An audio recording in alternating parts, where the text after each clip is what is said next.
It was a new era for Scunthorpe United on Saturday, but the performance and results were all too familiar.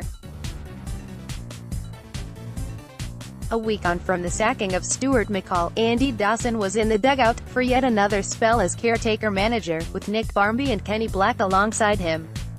But even though there were new men in the dugout, the performance on the pitch was frustratingly similar to previous weeks. It was another crucial game against a relegation rival, in the shape of AFC Wimbledon, that the Iron really needed to win to boost their own chances of survival. In the end they were poor in defense and attack, which led to a disappointing performance and ultimately a loss. United are still 2 points above the relegation zone, as they have been for the last few weeks, but that gap is not going to last forever. It was in the first half when Scunthorpe were poorest, and this is the period where they lost the game. They were toothless in attack, not managing a single shot, and the ease at which AFC Wimbledon scored their goals was particularly disappointing.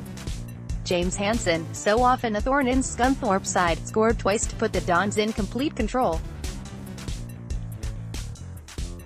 Scunthorpe did improve in the second half, with the catalyst being the introduction of Adam Hamill. But despite pulling a goal back through Lee Novak, it was not enough.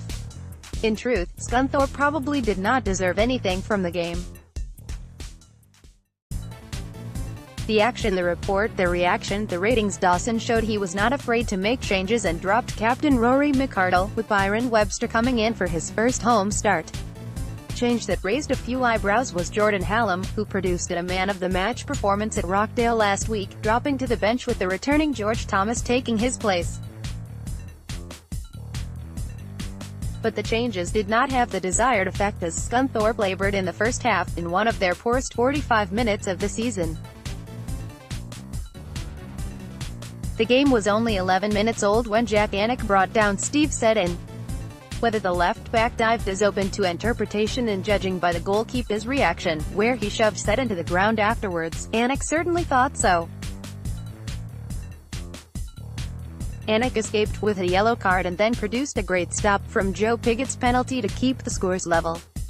But Scunthorpe did not heed that warning. Midway through the first half, an Anthony Wordsworth free kick was floated in and Hansen got the faintest of touches to guide it into the bottom corner. 6 minutes later and it was 2. A long kick from Aaron Ramsdale found Pigot. The striker's neat back heel found Hansen, who had easily beaten Cameron Burgess, and fired into the bottom corner. James Hansen celebrates scoring against Scunthorpe. Image, David Haber, Scunthorpe Live. The only forays forward from Scunthorpe came from Thomas, but each time his cross failed to find a claret and blue shirt. It was a horrendous 45 minutes from Scunthorpe, and there was that very familiar sinking feeling as the referee blew his whistle for half-time. Scunthorpe could not have been any worse than they were in the first half. Levi Sutton was hooked off and Hamill came on. He was the catalyst for Scunthorpe to improve their attacking play. The other player that came to the fore was Tony McMahon. Crosses and set pieces did cause Wimbledon problems. One cross went narrowly wide and a second saw Novak head over from a few yards out. It was a bad miss from the striker, who before Saturday had not scored since January.